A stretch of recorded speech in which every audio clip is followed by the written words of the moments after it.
오늘 하나님께서 우리에게 주신 말씀은 사도행전 1장 8절 말씀입니다. 신약성경 사도행전 1장 8절 말씀 제가 봉독해 드리겠습니다. 오직 성령이 너에게 임하시면 너희가 권능을 받고 예루살렘과 온 유대와 사마리아와 땅끝까지 이르러 내 증인이 되리라 하시니라. 아멘. 오늘도 이 말씀으로 많은 은혜 받으시기 바랍니다. 기도하겠습니다. 주님, 우리들에게 찬양할 수 있도록 허락하시고 이 한 해를 마무리하며 주님 앞에 설 수 있도록 은혜 주심에 감사합니다. 하나님 아버지, 이 시간 우리들에게 주신 이 시간 주님의 또한 음성에 귀 기울이기를 원합니다. 주님께서 말씀하여 주시고 주님께서 들려주시는 그 말씀을 통하여 우리들이 다시금 그 말씀을 통하여 힘있고 주님 앞에 새 해를 나아갈 수 있는 힘을 얻게 허락하여 주시옵소서. 모든 시간 주님께서 주장하시고 인도하여 주실 줄로 믿사오며 예수 그리스도의 이름으로 기도드리옵나이다. 아멘. 오늘 본문의 말씀은 예수님께서 승천하시기 전에 우리들에게 약속하신 말씀입니다. 너희가 성령을 받고 예루살렘과 온 유대와 사마리아와 땅끝까지 이르러 내 증인이 되리라 하시니라. 오늘 본문은 또한 사도행전을 가지고 전에 성경 퀴즈대회를 했을 때 우리 신춘희 권사님이 이 구절을 암송해 가지고요 맞추셨던 아주 귀한 말씀이기도 하죠. 그죠? 추억이 담긴 말씀이기도 합니다. 오늘 저는요 여러분들과 함께 지난 성지순례에서 하나님께서 주신 이 묵상의 파노라마를 마지막으로 나누고자 합니다.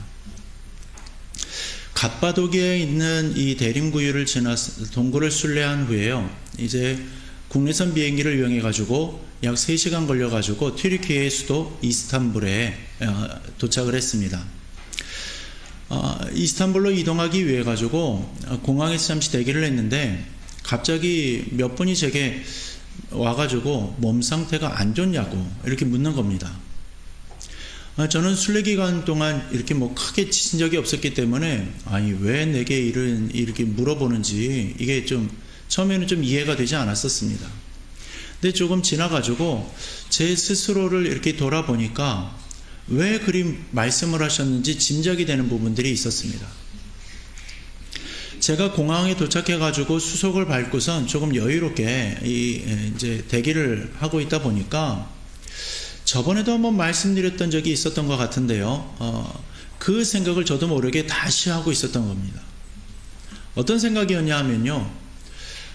튀르키예라는 땅은요. 정말 어디를 파봐도 기독교적 역사 유물이 나오는 그러한 곳인데 그걸 방치하고 있다는 것이 제 마음속에 못내 계속해서 아쉬운 마음이 들었던 겁니다. 그거를 생각을 하고 있었던 거죠. 그러다 보니까 다시금 표정이 조금 더 진지해져서였었는지 이 몸 어디 불편하냐라고 그렇게 물어봤던 거죠. 저도 진지할 때는 되게 진지한 사람인데 이 순례 기간 동안 워낙에 까불어가지고 그랬는지 이제 좀 농담하고 가볍게 이렇게 놀지 않으면 크게 몸이 안 좋아가지고 그런 줄 알고요. 그렇게 생각을 하셨던 듯 싶습니다. 이스탄불에 도착한 다음 날이요. 우리는 이스탄불의 도심을 이제 걷게 됩니다. 그동안 순례길에는요, 사람들이 별로, 사람을 찾아보는 게 그렇게 어려운 순례길이었는데, 이게 도심이라서 그런지요, 사람이 엄청 많더라고요. 꼭 명동길을 걷는 것 같았습니다. 근데 이 도심을 걸으면서 이제 소피아 성당과 옛 왕궁터를 관람을 하게 되었는데, 소피아 성당은 단지 그냥 아름다운 건축물로만 유명한 것이 아니었습니다. 그 이름부터 이미 유래가 깊은데 소피아는 그리스어로 거룩한 지혜, 곧 하나님의 지혜를 뜻합니다. 이 성당의 원래 이름은요 메갈레 에클레시아였답니다. 메갈레 에클레시아. 이 이름 이렇게 들어보시면 짐작이 되시죠. 워낙에 큰 규모로 지어져 가지고 이렇게 큰 이름이 붙여진 겁니다. 근데 5세기 경부터는요 하기야 소피아라고도 불렸답니다. 성스러운 지혜의 성전이라는 의미가 담긴 말인데 그냥 큰 건물이라는 것보다는 조금 더 거룩한 의미가 담기면 좋겠다. 이렇게 의미를 붙였던 것 같습니다. 소피아 성당이 지어질 때 사용되어졌던 돌이요, 비시디아 안디옥에 있는 아르테미스 신전에 그 돌기둥을 가져와 가지고 다듬어 가지고 사용했다라는 설이 있습니다. 근데 이건 역사적으로 고증이 되지 않은 부분이니까, 왜냐하면요, 그 당시에 아르테미스 신전의 돌을 건축 자재로 사용하기 위해서요, 이 가져오는 게 쉽지가 않았기 때문입니다. 참고로 아르테미스 이 신전의 돌기둥이 얼마나 크냐면요, 이게 줄자는 없어가지고 잴 수는 없었는데, 이게 돌기둥 터가 하나 남아 있어가지고 그 돌기둥을 발걸음으로 한번 세봤습니다.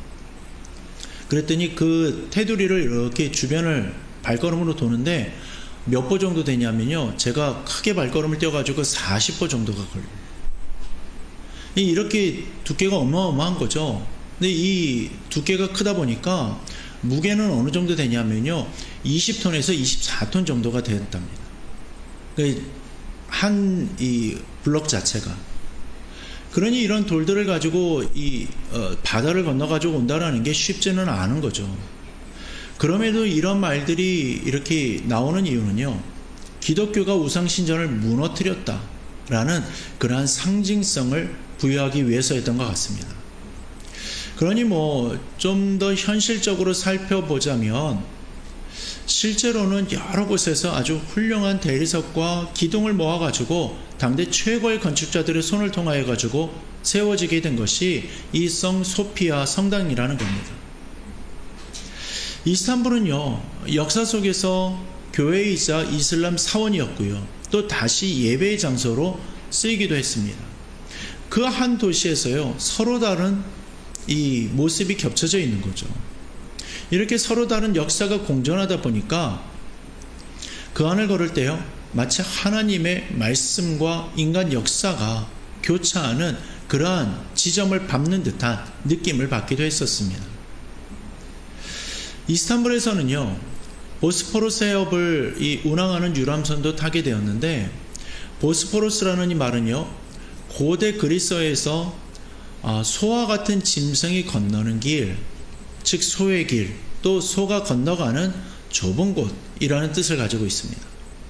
이 좁고 길고 또 이 깊은 이 해협을 건너는 이유는요, 이 해협이 유명한 이유는 유럽과 아시아의 경계가 되는 곳이기 때문입니다.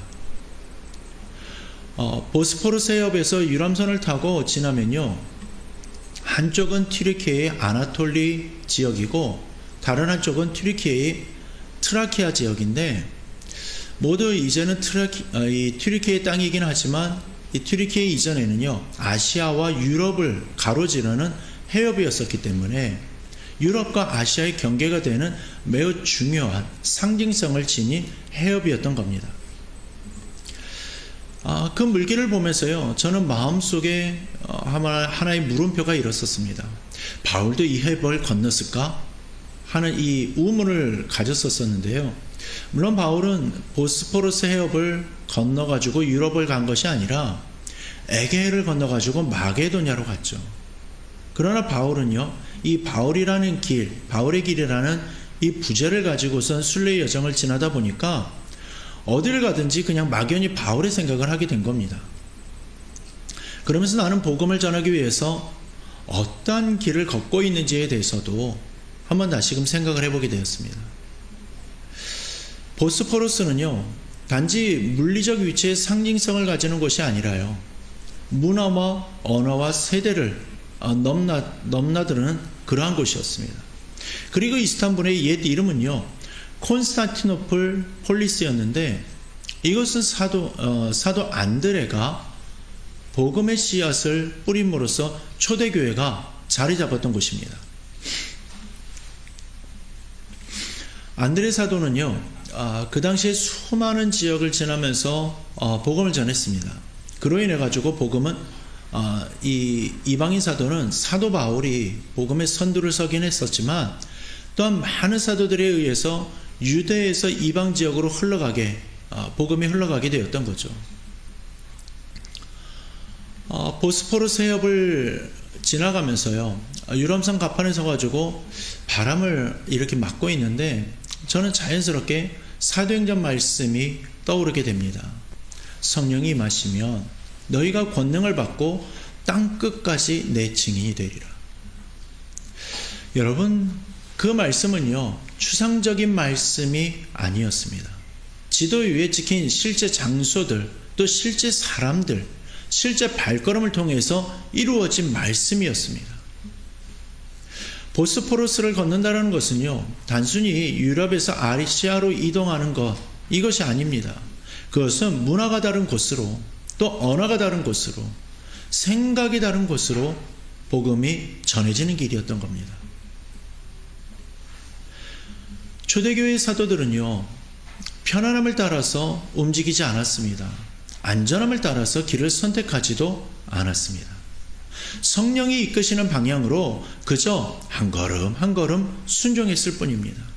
그 길 위에 교회가 세워졌고 그 길 위에 복음의 역사가 쓰여진 겁니다. 이스탄불이라는 도시는요, 동과 서가 만나는 도시입니다. 로마의 정신과 또한 헬라의 사상과 히브리의 신앙이 이곳에서 부딪히고 섞였습니다. 그래서 이 도시는요, 늘 혼란스러웠고 늘 치열했었습니다. 그런데 바로 그러한 곳에 복음이 뿌려졌다는 사실이 제 마음속에 울림을 느끼게 만들었습니다. 제 안에 느껴졌던 그 울림, 그건요, 어떤 거냐면 하나님은 언제나 정리된 곳보다 혼란한 곳을 향하여서 복음을 보내셨다라는 겁니다. 이미 믿음이 있는 곳보다 믿음이 없고 의욕과 박해만 있는 그 곳으로, 또 상처가 있고 갈라진 곳으로 복음을 보내셨다라는 겁니다. 저희 순례팀이 걸었던 옛 황공터, 그 황제들이 머물렀던 그 자리에는요, 권력의 흔적은 남아있지만 권력은 사라졌습니다. 그러나 복음은 남아있습니다. 돌로 지은 궁정은 무너졌지만 말씀으로 세운 교회는 세월을 지나서 여전히 숨쉬고 있었습니다. 그 길을 걸으면서 저는 다시금 제 자신의 신앙을 돌아보게 되었습니다. 나는 과연 내가 편안한 자리에서만 신앙을 지키고 있지는 않는가? 내가 익숙한 사람들 사이에서만 복음을 말하고 있지는 않는가? 또한 보스포러스의 이 배 위에서 마음 깊은 곳으로부터 이러한 질문들이 올라옵니다. 주님, 내가 건너야 할 보스포러스는 어디입니까? 내가 넘어야 할 경계는 무엇입니까? 사랑하는 성도 여러분, 복음은 늘 멈추지 않고 이동을 합니다. 또한 복음은 언제나 안주하지 않습니다. 예루살렘에서 시작된 복음은요, 유다와 사마리아를 지나서 소아시아로, 또 로마로, 그리고 오늘 우리에게까지 왔습니다. 그 복음이 우리에게서 멈춘다라면 그것은 복음이 아닙니다. 또한 우리가 붙들고만 있다라면 그것은 생명이 아니라 이전의 기억이 되고 말 것입니다. 그래서 예수님은 말씀하셨습니다. 증인이 되라고 말이죠. 말하는 사람이 아니라 보여주는 사람이 되라고 말씀하신 겁니다. 삶으로 전하라고 말이죠. 이스탄불에서 바라본 바다는요, 끝이 없어 보였습니다. 그러나 그 바다 위에도 길이 있었습니다. 복음의 길은요, 눈에 보이지 않아도 분명히 존재합니다. 성령께서 여전히 그 길을 열고 계십니다. 우리의 가정에서, 우리의 일터에서, 우리의 관계 속에서, 그리고 우리의 선택 속에서 복음이 향하는 길은 지금도 계속해서 이어지고 있습니다. 오늘 이 자리에 앉아있는 우리 모두가 그 길 위에 서 있는 사람들인 줄로 믿습니다. 오늘은 2025년의 마지막 주일입니다. 한 해의 끝자락에 서 있다라는 것은요, 시간이 지났다는 의미만이 아니라 하나님 앞에서 한 해를 돌아본다라는 뜻입니다. 올해 우리는 얼마나 자주 사도행전 1장 8절의 말씀을 삶으로 살아냈습니까? 우리는 분명 많은 예배를 드렸을 겁니다. 또한 많은 기도도 했고 또 많은 말씀을 들었습니다. 그런데 복음은 우리의 삶을 통해서 얼마나 흘러갔냐라는 겁니다. 성지순례를 하면서 제가 가장 많이 했던 기도는 이것이었습니다. 주님, 제가 복음을 알고만 있는 사람이 아니라 복음이 내 삶을 통해서 실제가 되고 내 삶을 통하여서 복음이 흘러가게 하여 주옵소서. 갑바도기아의 그 어두운 지하동굴에서 초대교회 성도들이 목숨을 걸고 예배를 드렸던 그 자리에서 저는 제 신앙의 안전함을 보았습니다. 그들은 숨어서 예배를 드렸지만 우리는 지금 공개적으로 예배를 하고 있습니다. 또한 그들은 생명을 걸었고 우리는 안전함이 보장된 가운데에서 내 것이라 여기는 시간을 그저 잠시 내어드리면서 예배를 드리고 있습니다. 그 차이를 생각을 해볼 때 저는 마음이 숙연해집니다. 그러나 하나님은요, 우리를 정죄하기보다는 다시금 부르십니다. 지금이라도 복음의 증인으로 다시 서라고 말이죠. 이스탄불 거리에서 수많은 사람들을 보았습니다. 각자의 삶에 바쁘게 걸어가는 사람들, 저마다의 무게를 짊어지고 삶을 살아가는 사람들, 그 모습을 보면서 이 말씀을 마음에 가지고 올립니다. 저들이 바로 내가 향해야 할 땅끝이구나. 땅끝은 지도 맨 끝에만 있는 그러한 곳이 아닙니다. 땅끝은요, 복음이 아직 닿지 않은 마음의 자리입니다. 가정 안에서 아직 복음이 위로가 되지 못한 자리, 일터에서 아직 복음이 선택되지 않은 순간, 관계 속에서 아직 복음이 용서로 이어지지 못한 그 지점, 그것이 바로 우리의 땅끝이라는 겁니다. 2025년을 돌아보면서 우리 각자의 마음에 주님 앞에 내려놓아야 할 질문이 하나 있습니다. 나는 올해 복음을 위하여서 무엇을 내려놓았는가? 시간을 내려놓았는지, 자존심을 내려놓았는지, 편안함을 내려놓았는지, 혹시 아무것도 내려놓지 않은 채로 신앙생활만 하고 있지는 않았는지, 우리는 다시금 주님 앞에서 자문해 봐야 할 것입니다. 사랑하는 성도 여러분, 복음은 언제나 값을 요구합니다. 그러나 그 값은 우리를 잃게 하지 않고 우리를 살립니다. 예수님께서 자기 생명을 내어주셨기에 우리는 생명을 얻었습니다. 그리고 이제 그 생명을 받은 우리가 다시금 길 위에 서야 하는 겁니다. 복음이 향하는 길은 언제나 내게로부터 시작이 됩니다. 내 마음에서, 내 말에서, 내 선택에서, 그리고 성령께서 우리를 다음 사람에게로 이어가시도록 내어놓아야 하는 겁니다. 오늘 이 예배는 2025년의 마지막 예배로 끝나지만요, 복음의 길은 여기서 끝나지 않습니다. 오히려 오늘부터 다시금 시작이 되는 겁니다. 이제 우리는 한 해의 문 앞에 서 있습니다. 돌아보는 자리이면서 동시에 다시 나아가는 자리입니다. 주님께서 우리에게 주신 말씀은요, 여전히 살아있고 또한 여전히 우리를 부르고 있습니다. 너희가 성령을 받고 땅끝까지 내 증인이 되리라. 이 말씀은요, 어떤 특정한 사람에게만 주어진 말씀이 아니고 특별한 사역자에게만 주어진 말씀이 아닙니다. 오늘 이 자리에 앉아있는 우리 모두에게 주신 부르심입니다. 성지순례의 여정을 마지막 마치면서 제 마음에 남았던 한 가지 고백이 있습니다. 주님, 성지를 다녀온 것으로 만족하지 않게 하여 주십시오. 은혜를 느낀 것으로 끝나지 않게 하여 주십시오. 이 은혜가 삶이 되게 하여 주십시오. 성지순례는 끝났지만 복음의 순례는 끝나지 않았습니다. 우리 또한 예배 후에 다시금 일상의 자리로 돌아갑니다.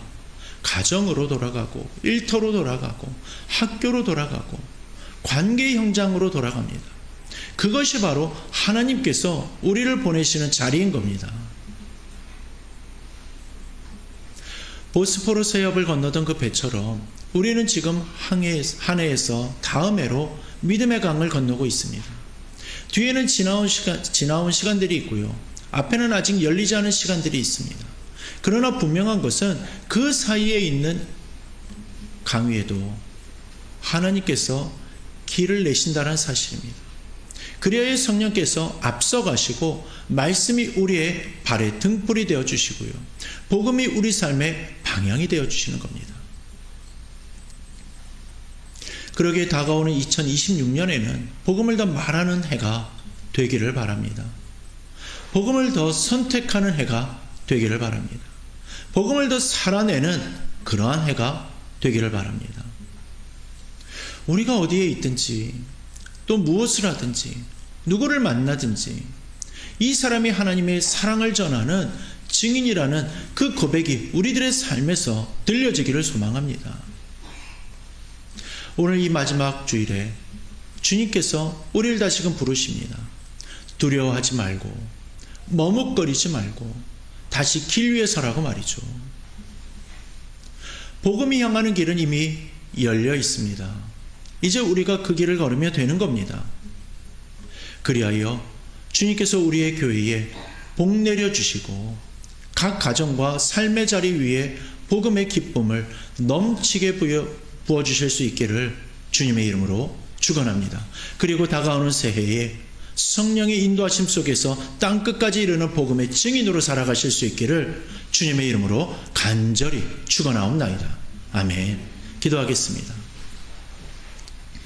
사랑과 은혜가 풍성하신 하나님 아버지, 한 해 동안 우리를 붙들어 주시고 말씀으로 인도하여 주심에 감사드립니다. 복음을 알고 머무르는 자가 아니라 삶으로 흘러가게 하는 증인된 삶을 살게 하여 주옵소서. 다가오는 새해에도 성령께서 우리들의 삶의 길을 인도하여 주시고 예루살렘에서 땅끝까지 주님의 사랑을 전하는 삶을 살게 하여 주옵시옵소서. 우리의 가정과 일터와 교회 위에 복음의 기쁨과 능력이 넘치게 하여 주시고 모든 걸음마다 주님께서 함께하여 주시옵소서. 예수 그리스도의 이름으로 기도드리옵나이다. 아멘.